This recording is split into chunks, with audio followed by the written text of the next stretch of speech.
This is 7 realities, 1 body, lesson 8. Just one name for us. Christians have been called by many names throughout history. Some of those names have stuck and others have been forgotten.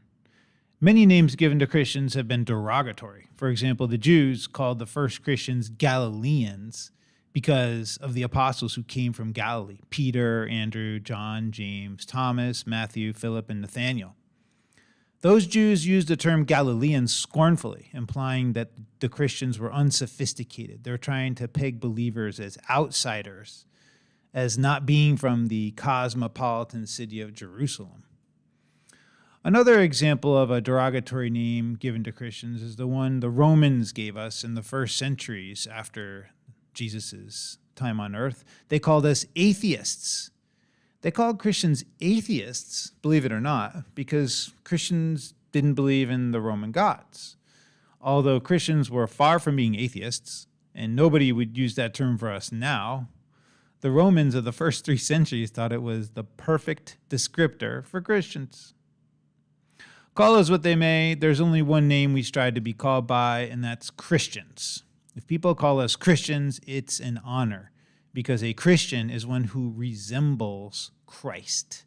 Christian. Outsiders have seen something of Christ in us if they call us Christians. It means little Christ. Every believer should strive to earn the identification of Christian. The scriptures say that it is a good name to earn. There's no shame in being called a Christian.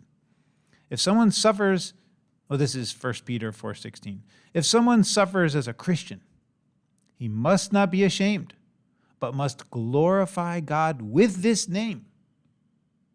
1 Peter 4:16.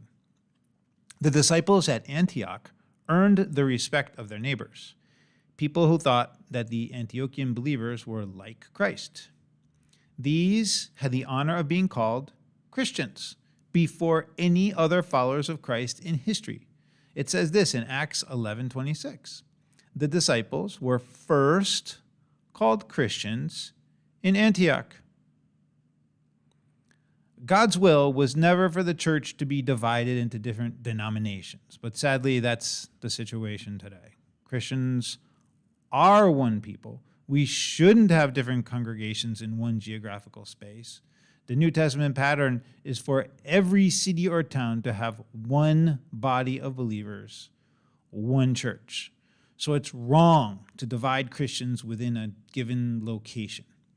If the church in a certain city is divided, then what outreach can the church do in that city? We've lost our testimony with the people around us if we're divided into different groups. They will know we are disciples of Christ. They will know we are Christians by our love for one another. And division is not love. You'll notice that Paul wrote to, and I quote from 1 Thessalonians 1:1, 1 Corinthians 1:2, Galatians 1:2, and Philemon 1:1-2. Paul wrote to the church of the Thessalonians. He wrote to the church at Corinth. He wrote to the churches of Galatia. And this is what he said in Philemon. Philemon, our dear friend and fellow worker, also to Apphia, our sister, and Archippus, our fellow soldier, and to the church that meets in your home. And that's something that Paul used quite often. He would greet believers according to the home that they met in. Let's read Romans 16:3-5. This is what it says. Greet Priscilla and Aquila, my co-workers in Jesus Christ. They risked their lives for me. Not only I, but all the churches of the Gentiles are grateful to them. And it says, greet also the church that meets at their house. And then you've got 1 Corinthians 16:19. Look what it says here. It says, the churches in the province of Asia, okay, so there's churches in a certain province, send you greetings. Aquila and Priscilla greet you warmly in the Lord, and so does the church that meets at their house. So the church was known by the home in which it met. It says this in Colossians 4:15, give my greetings to the brothers and sisters at Laodicea and to Nympha and the church in her house. So observe how often believers, especially women, would open their houses for church meetings. Outside of the temple, the original church only met in houses. That's all they had to gather in. Listen to this from Acts 16:40. It says, when Paul and Silas had come out of prison, they went to Lydia's house, where they saw and encouraged the brothers, and then they left. In other words, they left the city of Philippos. And then it says in Acts 12:12, it says, when Peter realized this, he went to the house of Mary, the mother of John, who's called Mark, so that's Mark, the gospel writer's mother, in Jerusalem, where there were many people gathered in prayer. So Mary was the host of a church. And then it says in Acts 2:46, they continuing daily with one accord in the temple and breaking bread from house to house, did eat their meat with gladness and singleness of heart. And one more verse, Acts 5:42, it says, and daily in the temple and in every house, you get that? In every house, they ceased not to teach and preach Jesus Christ. So according to the New Testament pattern, the best name for any congregation would be the one that meets in someone's house or the church in a given city. For example, you'd say the church in Michael's house, or you'd say the church in Atlanta. The ideal name for any church should be according to its geographical location, not its doctrine. There is, after all, only one true Christian doctrine. It's called the faith. Christians will meet together. You can't stop it. It happens because Christians are social creatures just like anybody else. We like to be with people who think and feel the way we do. The Bible simply presumes that this is going to happen.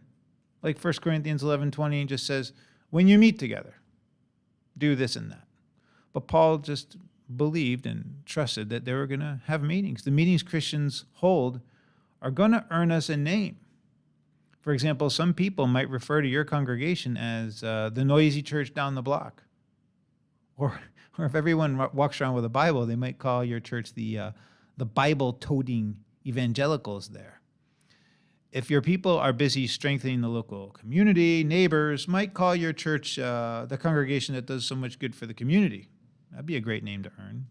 But normally, we will not be well spoken of.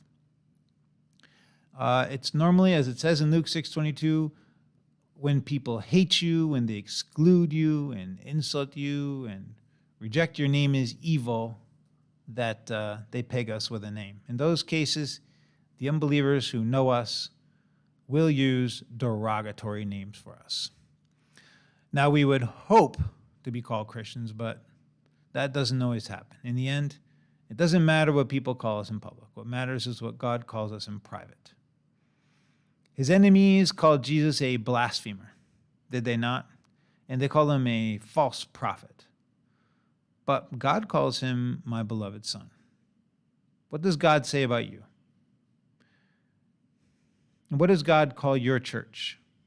I would hope that at least he will call us Christians.